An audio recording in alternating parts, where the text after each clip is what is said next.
what we call a de novo hearing, so you can subtract, add, mold it into what you think appropriate for the use. So Ms. Flowers, if you don't think that's an appropriate condition right now, you can certainly ask your board if they're willing to remove that condition, and if you get acquiescence from the applicant, then you can vote to remove that. Evidently, the applicants were agreeable to these conditions, and I don't have a problem with them. I think that was just a question out of curiosity. Okay, anyone else to speak in favor of the rezoning?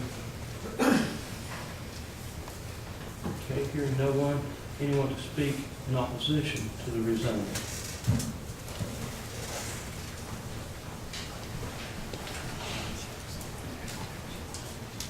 I'm not speaking in opposition to the rezoning, but I do have questions about the process.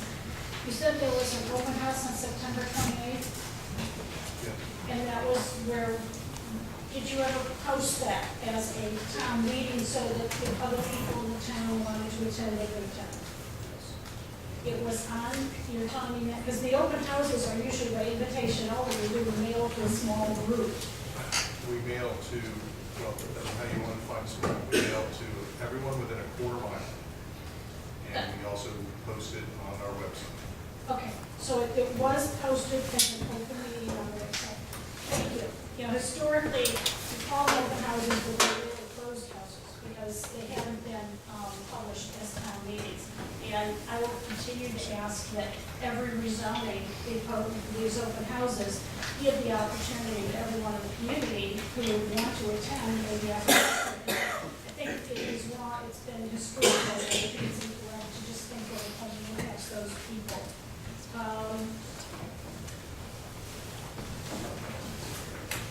Yeah, I think that's probably it.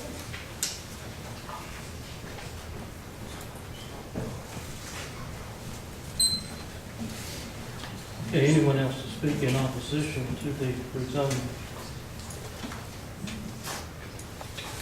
Hearing no one, we'll close the public hearing.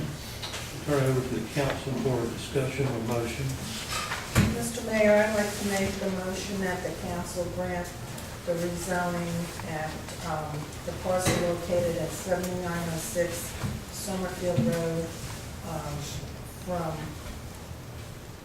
RS30 to CU and the SR conditional use neighborhood business scenic corridor with the exception, the 7 exceptions noticed in the application. Okay, I have a motion by Ms. Flowers. Do we have a second? Second by Mr. Williams. Further discussion?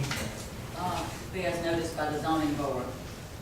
The conditions as Yes, as noticed in the application and the zoning, required by the zoning. Okay, all in favor of the motion, raise your hand. Okay, unanimous.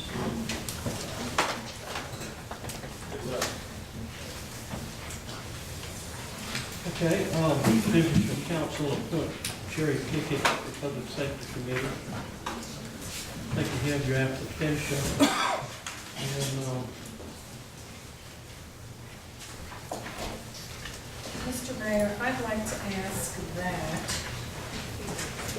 once again, that we have time to interview the applicant and that the application be removed, and I don't like to vote on somebody on a piece of paper that I don't know and don't know anything about. And previously, Dina and I have been interviewing applicants and coming back with our recommendation to council, and I'd like to ask that we be allowed to do that again. okay, what's council's thoughts on this? I agree with Alicia. Dina, would you be willing to do this with me? Okay, we'll go ahead and pull this item, and y'all can get together and interview the applicant. Bring it back at the December meeting. Right. In December. Right, and I hope that the applicant would go ahead and attend the November Public Safety Committee on the 18th in that. Is the applicant here? Yeah, she's here. Annette, Where is she? this is what I was saying, she attended the October meeting. I invited her to the October meeting, just invited. Sir, I'm talking about the applicant for the Public Safety Oh, okay, Committee. I'm sorry.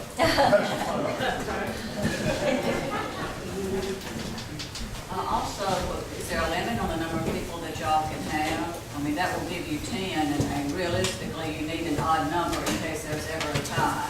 We put them to 12 in our ordinance. Okay, and also, Mr. Williams is always ex officio for the purpose of your minutes. Sure. If you would establish that, that would be correct. Okay, next, discussion of manager oversight of committee's ordinance. We discussed, strongly discussed turning the committees over to some extent to the manager or to report to the manager, et cetera.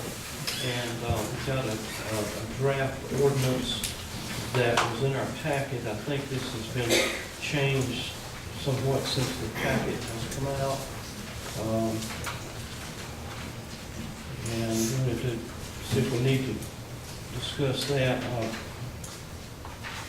Blair, can you go over the changes that were from one to the other? Absolutely not. And I think this is probably a joint discussion that the manager and myself need to have with you. I think what the manager put before you originally in your package was what he perceived and Mr. Hill and I perceived to be the desires of council. Upon further discussion with the manager in terms of the implementation of the will of the council and how it would work on a day-to-day basis, the manager and legal staff believed that there was some wiggle room for change. So in addition to what you have in your package, we put at the dais or at your table some suggestions for changes that make this a more practical ordinance in its application. And Michael, I'll defer to you, or we can both discuss it. Just go for it. Okay. First of all, there was a concern raised by the manager with regard to item A under number 2, that he shall receive a report. His concern brought to Mr. Hill and myself was, does that preclude him from additional interaction with committee members during a month? And the answer is absolutely not. I mean, all this ordinance requires is that committee members supply a report to him once a month. Now, it's up to Michael or any other manager to decide, or his designee to decide what form that report takes. One would hope it would take some written form, but certainly that doesn't preclude the manager or his designee from having even daily contact, if necessary, with a committee member. Certainly if that committee is having business that is relatively active during a term. For instance, the Founders Day Committee, I'm assuming during some portion of the year, has a lot more going on, therefore we need a lot more contact with the manager. And so we just presented a caveat to you to basically say, we don't necessarily see that there needs to be a change to 2A, other than to let you know that the report is defined as whatever the manager or his designee defines, but it certainly doesn't stop the day-to-day operations between the committee members and the manager.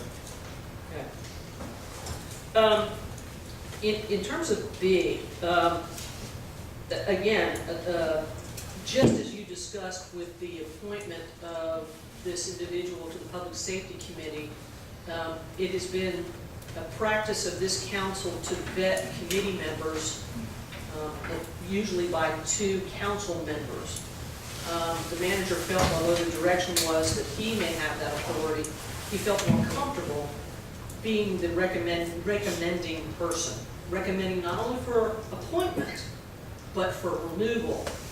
But given the status of these individuals and their importance on these committees, he felt more comfortable, and legal staff agreed that ultimately the council ought to determine who should be on a committee and who, for whatever reason, should be removed.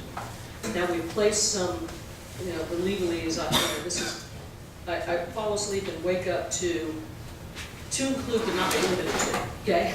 And then I listed some reasons there, and certainly those are attendance, which attendance is very important to our committees in order for them to function appropriately. And then, of course, failure to retain